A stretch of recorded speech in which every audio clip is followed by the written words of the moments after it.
Okay, look, welcome everyone, wherever you are in the world, to another episode of the Trader Cafe. This is a show where we interview people from the world of trading to help learn what motivates them and drives them to succeed. And during this series, we're going to be talking to traders, to market observers, market analysts, to try and bring you insights as to how to go about improving your trading edge, because that's really what we're all here for, right? Look, firstly, a quick note about the prize and offer today. As usual, I've persuaded Paul to give away 2 weeks on my broadcast group, access to my broadcast group. So a lucky listener will be drawn out at the end of the show. So stay with us and enjoy the conversation.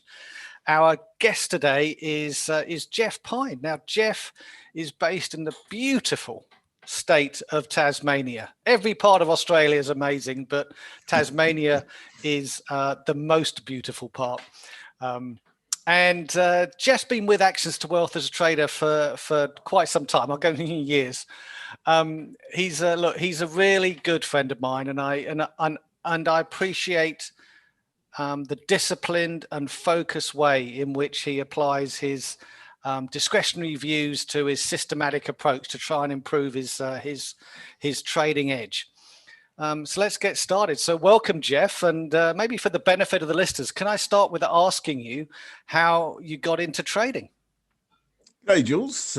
Absolutely you can, and thank you for having me on Trader Cafe. It's nice to be at this time of day because it's wine o'clock and I can actually have a wine rather than a coffee, so I hope that's okay. Mate, it came as a need rather than anything else. And that need was brought about, as usual, by women. And no offense to the females who are listening, but us red-blooded males and lesbians have sometimes a little bit of a tete-a-tete with our opposites, and that was the case with my first wife. And that very much drove me to distraction because she walked away with 80% of my net wealth. And that was at age, 45 or something. And, when that happens, you kind of think, oh, that hurts. But it doesn't really, because, it's only money. It's, as my father used to say, it's not your leg or your arm or your tossle. So that was a good thing.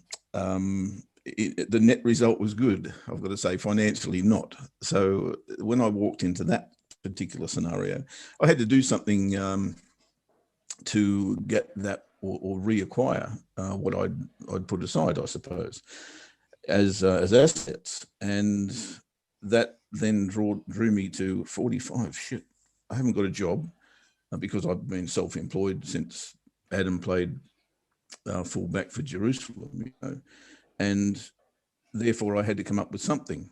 And that something probably needed to be a gamble. It probably needed to be something that I had to punt with. And I knew nothing seriously about the markets, absolutely jack. And I, as always, you see one of these ads in the paper or wherever you see it. Those days it was the paper, these days it's online, I guess. And it promised riches quickly and all those sorts of things. So I jumped. I think, this has got to be for me. I'm not stupid. I know this is a mathematical equation and I'm pretty good at maths, so away I went. And that's really how I started. It was all about a need to acquire wealth quickly, or before I died, I suppose, so I could pass something on to my child and my family. My second family, not my first. They've already got enough, So that's how it started. Cool. Look, that was certainly the motivation. Well, look, I think everybody has a particular motivation, and I don't think in some respects that yours is any different to anybody else's. There's a bit of a motivation, a bit of a desire to try and increase your income, really, by starting up a new hobby. Some people it's a hobby, some people it's a more serious profession, and so yeah. Look, I think. That's really interesting for me. So trading style wise, then, how did you see your trading style evolve? Well, I think like most people, you sign up for a 2-day course. That seemed to be the way it went. So I was no different. I signed up for a 2-day course and got taught. What did I get taught? I got taught trend lines, horizontal support and resistance, Fibonacci. That's it. Oh, there are a few candle patterns out of Steve Nissen's book as well. We got taught a few of those. So that, of course, on the Monday morning, markets open, you beauty, let's go. Here's where we get rich. But I kind of thought, hang on a minute, what do I do with these? How do I actually apply things? I wasn't taught that part. It was only that I have support and resistance. Oh, yes, that's a trend line. I can recognize that.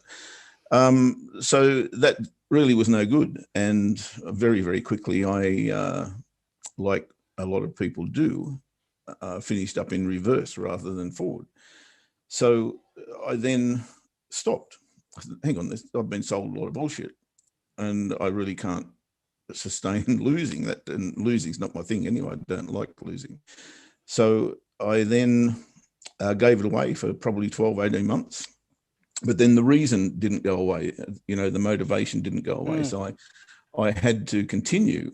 And the common sense told me that, the people successfully trade Forex. I know that. How do I get to that level?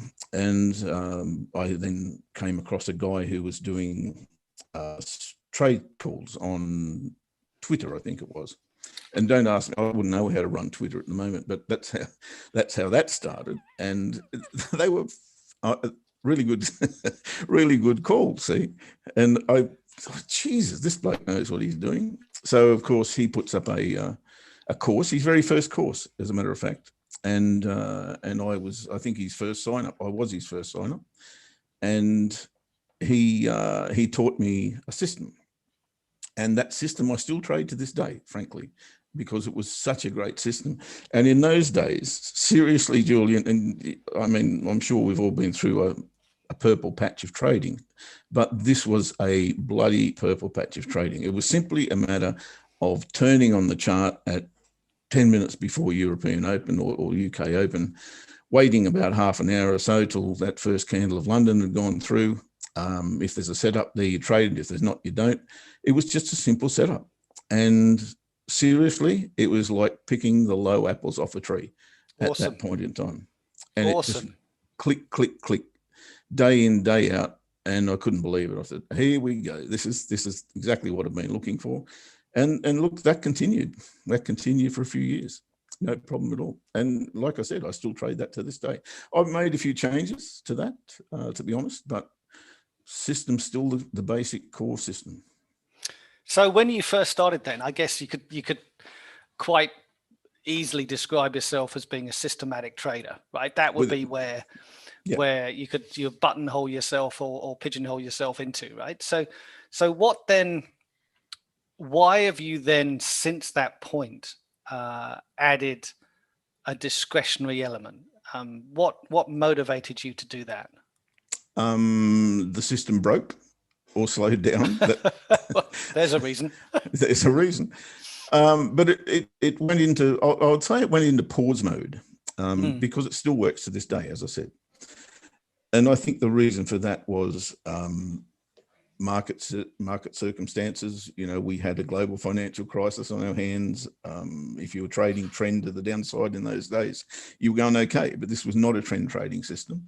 And through that period, I won't say it went in reverse. It just went into pause, and it was based on really breakouts.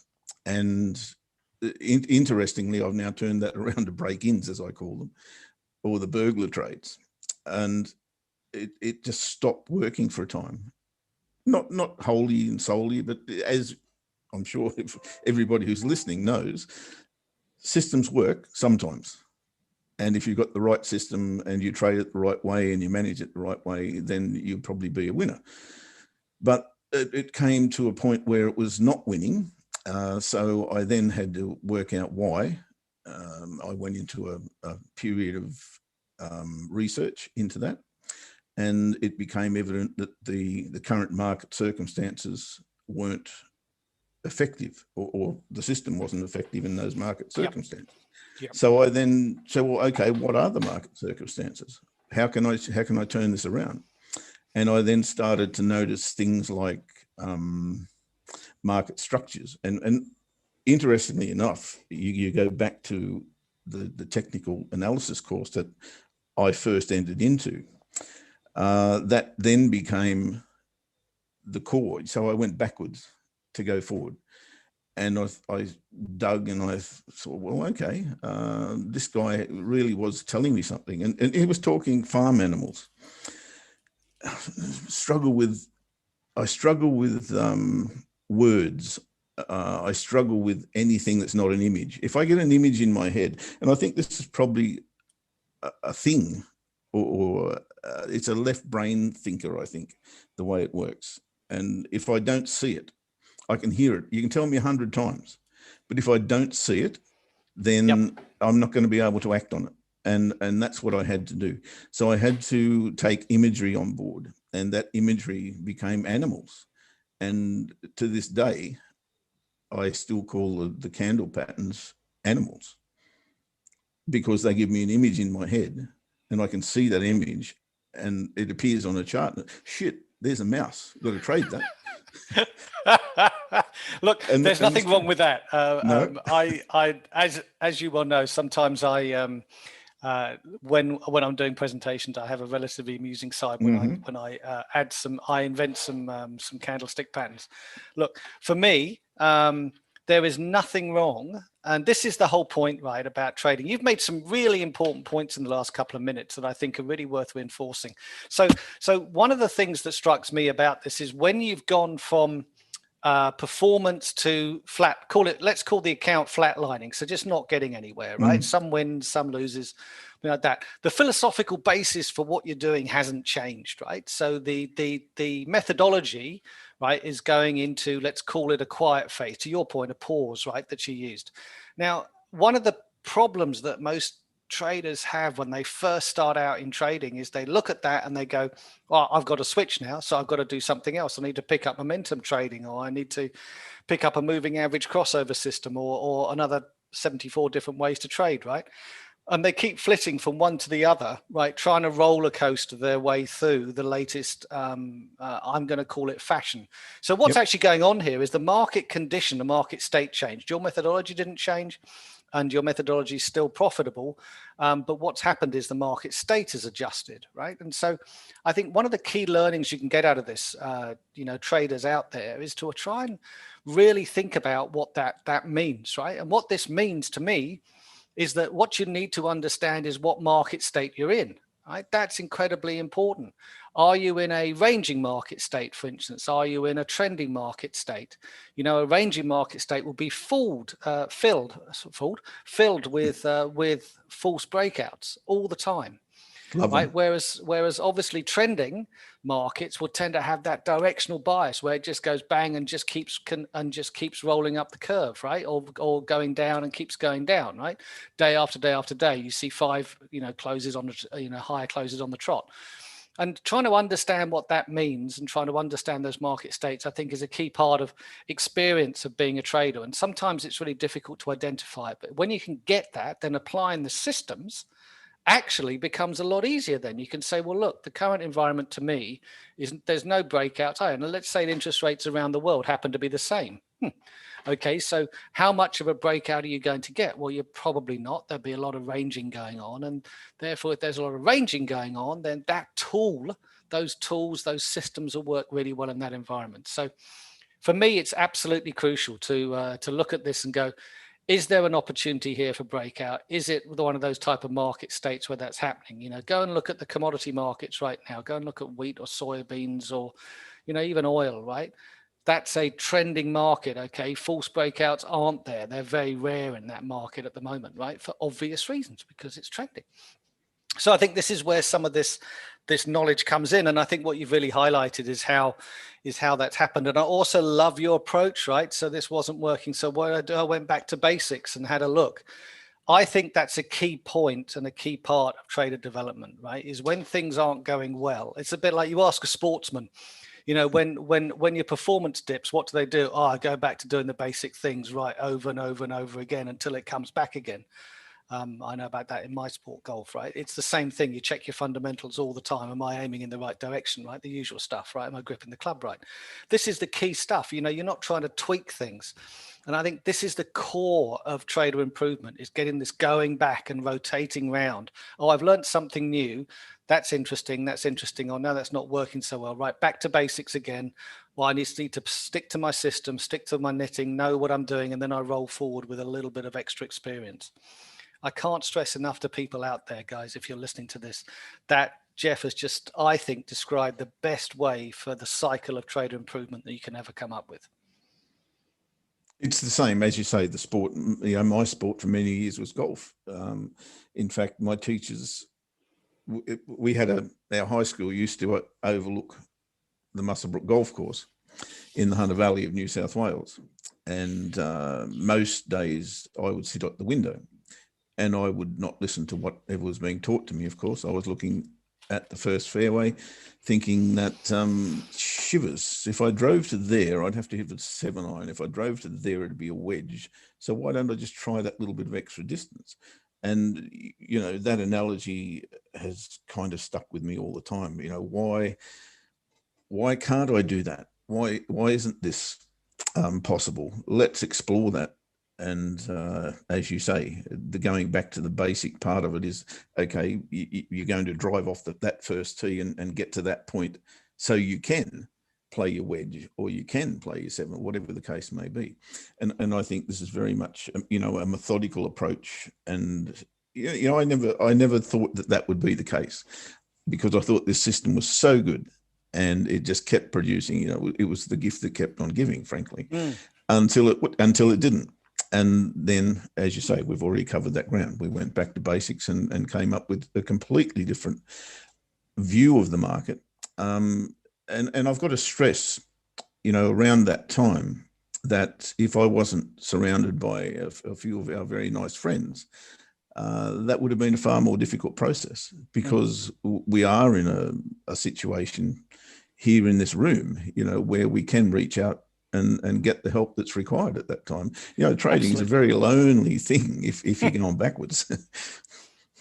Absolutely. Look, I completely agree with that. And that's one of the beauties of Actions to Wealth, right? Is the fact that you can reach out to your coach, you can reach out to your colleagues and your friends. And one of the reasons why Bali, I think, has been so successful as a retreat over the course of the last few years is it's brought 100%. People together, right? It's brought people together who can talk, not just the coaches as an opportunity to get together on their once a year meet, but also the students as well too, to be able to understand how people interact. And to see a trader in action, I think, is always incredibly valuable from an educational point of view. So also on that point, the traders themselves get far more out of it, I think, than do the people who are there, because, you know, I mean, I do it every day anyway, so it's not a huge issue for me, but trading in front of people is something that, you know, traders don't normally have to deal with. And if you're under pressure to have to perform, that's a different ball game altogether, completely different ball game. And to be put under that circumstance is very, very therapeutic. Interesting. So in terms of your daily routine, what for you would be the most important part of your daily routine? Yeah, look, it depends, Julian, on whether I'm full-time trading or whether I'm growing bamboo, you know, because these days that's very much more the more, I guess, I'll say it, important part of my life, whereas trading is something that I'll have forever. Bamboo farming is not. Bamboo farming is a quick turnaround investment thing, you know, but the timing's great, and so I've got to put in when that time is right, like everything, you know. So at the moment, I would call myself a casual trader. And for that reason, I'm extremely defensive in my trading, because I know I'm not applying enough time and effort to it. Holy shit, that's a big cup. just the angle, angle, mate, honestly. It's a very small me. So, you know, hang on a second. Let's explore yep, this, right? So, when you say defensive, what do you mean by defensive? Maybe you could explain that to people. sure. It's a case of not trading smaller timeframes, for instance. Now, I know that we trade the London Open, Ash and I, in our show every day, but rarely these days will I take a 30-minute trade, because that requires far more concentration, because the market's moving at the time. And you've got to then be, I mean, the system that I use to trade 30-minute charts is fairly much ironclad in that I either take a trade when that circumstance occurs or I don't. So that's really not an issue. But sometimes there might be an unexpected event or an unexpected circumstance that will say, oh, shivers, I didn't see that coming, but here it is, I better trade it. And, you know, if you're not on your game, then you can get yourself into a bit of trouble on smaller timeframes with tight stop losses. So I tend not to do that when I'm not on top of my game. You know, when I've just worked for 10 hours in the bamboo field and come inside and I've got 10 minutes to prepare for a show, I tend to go more into, okay, let's have a chat rather than let's trade, if that makes sense. So I'm more on a daily, weekly, even monthly basis. You know, I trade on a monthly chart, and that's far more relevant to the circumstance that I'm under at the moment. But when I'm full-time trading, then I love the 30-minute charts because it's exciting. So there's a lot of people listen to this, I think maybe fit into your category, where they have they have another job, or they and for them, the key thing is to the key thing for them is try and squeeze all this time in. So if you said to somebody, you know, let's think about how much time we need to put into this, how much would you say on a daily basis? And let's say you're starting out as a trader, that you'd recommend somebody puts into this. Look, I don't think there's any substitute for time in front of the charts. I think if you study price and what it does at which time of the day, as a result of this news event, as a result of market sentiment, then that's how you learn. In my opinion, you learn live.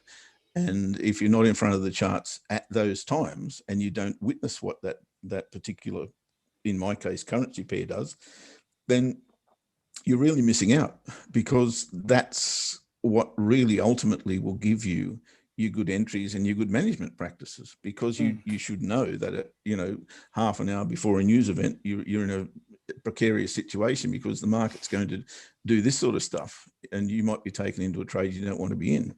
The spreads might go out and your entry might be too tight and you've taken in and you've got no control over it. So, you know, if you're not aware of those particular things, and the only thing that will make you aware of those particular things, in my opinion, is to be in front of the chart. So that said, gee whiz, you can overanalyze, you can get terribly bored in front of your charts. If you've got a system that's trading 30-minute charts, you don't need to be there, except, you know, maybe 2 minutes before the half hour and 2 minutes after the half hour. You know, piss off and go and have a drink, or a coffee. Might be a bit early in the morning for some people on the London Open. Go and have a putt around the golf course. It's 12 o'clock somewhere. Yeah, it's absolutely. It's all true.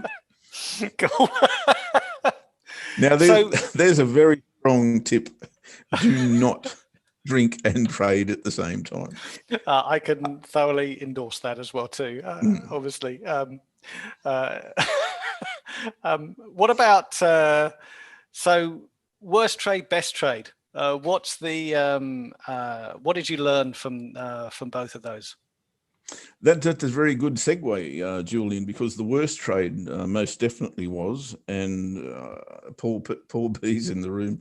He'll probably recognise it when I actually say this, because it was on a not sure how I should put this. No, I shouldn't put it that way. It was a trade. I need to be circumspect. It was at the wrong time of day, given that I had been at lunch, a long lunch, and the market And here's a good tip for you as well, regardless of whether I'd had a good day out or not. Jump in front of the market, see a candle pattern. You're a candle pattern trader, right? And that's all you see. And you've got 1 second to get into that because the half hour's about to change, whatever the case may be. Place the trade. You get triggered into the trade. Oh, shit, I was just talking about that. Oh, my God, there's a news event. Somebody's just announced whatever. And you get taken into the trade and whipsawed in, a split second because you weren't aware of what was actually in front of you. You only saw a very small portion of the big picture. And that is not a good idea. And again, irrespective if I'd had a day out or not, but that caused me a 1.5% loss, that trade. And I don't deal with that at all. If I lose a 1.5% in a month or a quarter, then I'm completely pissed off with myself. So, to lose it in one trade is not good. And particularly in that circumstance, which I won't go into. No, that's okay. What about the best trade? I think that's yet to come, but... Oh, good answer. I like that. And I'm not sure where or when that will occur, but I really couldn't isolate one, Julian. I think the most rewarding trade is probably when I changed from trading 30-minute charts and getting, 1.5% and 2% out of a trade maximum, because that's all I can govern on a 30-minute trade. When I started to get things like 10-to-1s and 5-to-1s, and I think that's probably the transition that I needed to have to actually understand that I could do that and actually put that into my toolkit, I'll put it that way. And going back to the point that we raised earlier, I think that came as a result of having friends around me, and Bali is more than a part of that. There was a particular trader who spoke on that day, who shall remain nameless, but his initials are Julian McCree. I think that exposure to your level of understanding of the market was a massive turning point in the way I now trade. Well, thank you, Jeff. I appreciate it. So from here on in, what are your key themes then? From here, what are you looking at the moment? Because of what I said before, it's now actually a day, week, month exercise where I'm noticing only structures, market structures. Now, what I call a market structure and what other people call a market structure are probably two different things, but they could be a horse. Again, going back to imagery, it could be a triangle, it could be a rectangle, it could be, I don't care what it is. If the market's bouncing off this point and going to that point and going to that point and going to that point continually, then what the heck? I know it's going to do that again. Nice. So it's as it comes. It's a no-brainer. And you also now have me into, I know I've talked about purple cows before. I'm now going to have another rethink about farm animals. Why don't we, before we go to rapid fire, why don't we just take a quick 2-second break? And Mai, if you wouldn't mind spinning the wheel of fortune for those people who have been listening in. I know that this is recorded and goes out to many more, but just for the people who've been listening in today, let's see if we can give the prize away to my broadcast group.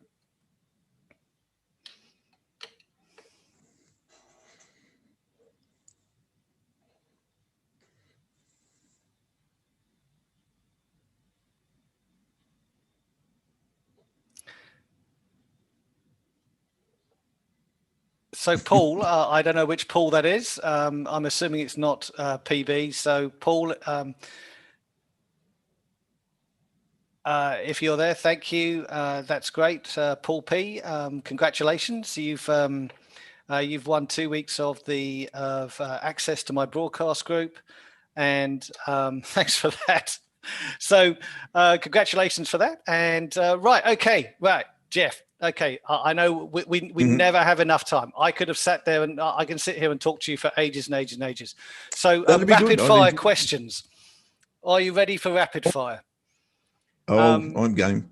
Okay, so what trader has most influenced your trading?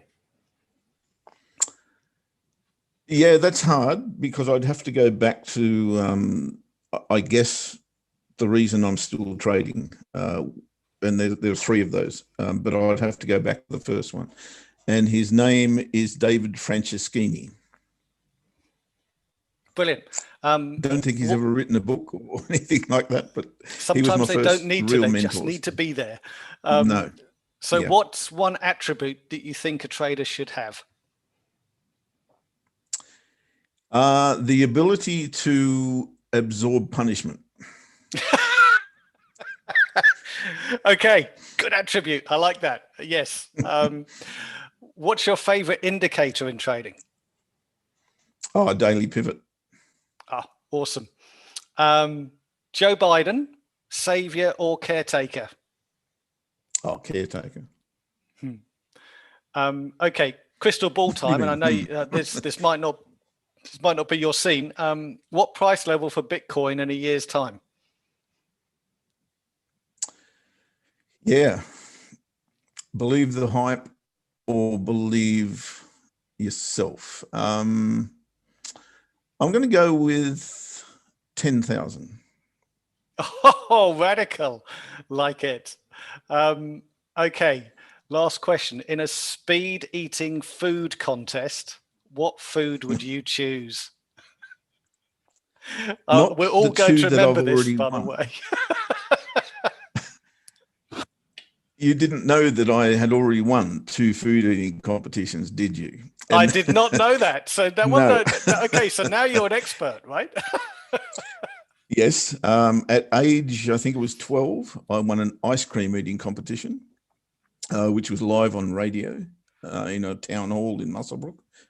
And I think at age 20, I won a pie eating competition in Denman in the Hunter Valley. So there'd be neither of those because both of them caused me to regurgitate. I think I would go with something a little bit sweeter, like a Lamington. Okay, brilliant. Thank you. And look, thanks, Jeff. And this week, that's all we have time for this week, folks. As usual, time runs away from us with this show. So look, as always, if you have been, thank you for listening. Thank you, Jeff. And Cheers, we're over to Paul in the TTR show in a few minutes. See you next time, folks. Thanks.